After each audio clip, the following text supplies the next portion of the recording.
This is an excellent exercise for being able to measure straightness and be able to improve it. The poles are set at 10 metres, approximately 10 metres apart, but they can be any distance, to be honest, depending on what your horse needs. So if it needs a bigger space, then do them much wider. And then if it needs to be shut down a little bit and closed a little bit, then use a smaller area. But for one that's, this horse is working at a high level of dressage, so he needs to have a bit more collection. So I tend to keep the box a little bit smaller. You can see I'm going to walk and trot and canter on each rein. The poles are giving me a measure of where he's straight. So this means that I want his body to be straight along the pole. And this can be on the outside of the box and on the inside. So you'll see me do it both ways. Obviously, the inside is a bit harder, a bit more of a challenge in the faster paces. And obviously, then it's a bit easier to be able to go around the outside. So I tend to start all the time around the outside of the poles. You'll see I'm starting in trot here now. So my aim all the time is to be able to have a soft inside hand, to be able to turn more with the outside aids than with the inside rein. If you use a lot of inside rein to turn, what happens is they tend to bulge out the shoulder. Plus, obviously, it affects the balance in the frame. So I'm aiming to work really correctly on leg to hand here, soft hand, and learning how to be able to influence him with my body, my seat, perhaps a little bit, making sure that the seat bones are equal, particularly in the canter and the walk. But also being able to use the outside leg and being able to activate my legs and obviously support a little bit with the inside as well. So the aim is to be able to take the focus off the contact and really onto steering with the aids, which is absolutely fantastic for being able to ride a horse really correctly from, as I say, leg to hand in a really nice relaxed frame and relaxed contact.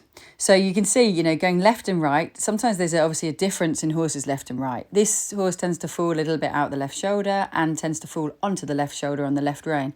So it's really good, this exercise, to give me an idea of how straight he is on the inside of the box, because actually I find I nearly hit the poles quite much more frequently than the other way.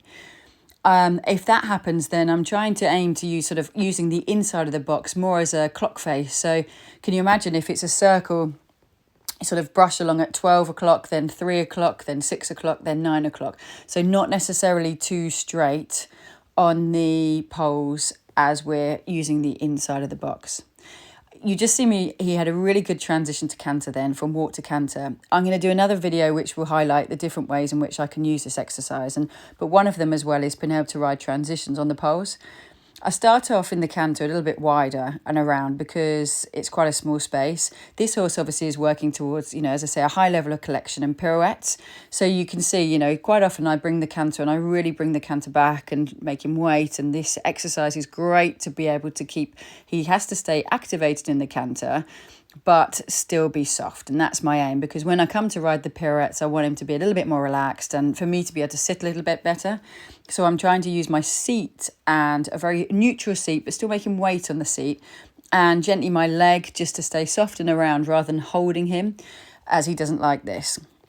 So I'm really trying to be able to teach myself to coordinate with my leg to my hand about how to be able to maintain a smaller canter with energy still, but with the softness that we need to earn the higher marks.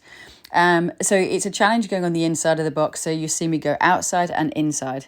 Again, I do a transition on the pole because that really seems to help and seems to make me, much more aware of when I'm drifting, or if I'm using too much, say, inside leg and pushing him away from the pole. You can see how settled his frame is. I think that's really important to say. Sometimes you see him come up a little bit, as what tends to happen this way is because he falls in, I tend to find that he gets too close to the pole. So I'm aiming to ride a bigger, wider track around, so that instead of bouncing away from the poles, I will be able to push him from the outside aids to the in. So rather than, as I say, steering with any inside hand, I'm really working on using my outside leg to be able to push a bit more to the inside rein, so I can start to turn his forehand around in that way. So I start off a little bit further away from the poles to then work to be able to get closer and with a little bit more increased left flexion over time. As I say, again, working towards the pirouette. So this is where I'm aiming to be able to sort of condense the canter a little bit in this way. But I think make the exercise slightly easier before you make it more of a challenge. And I always start on the better rein first and then come to the slightly more challenging rein. So I put all the strengths in from the other rein to the more challenging rein.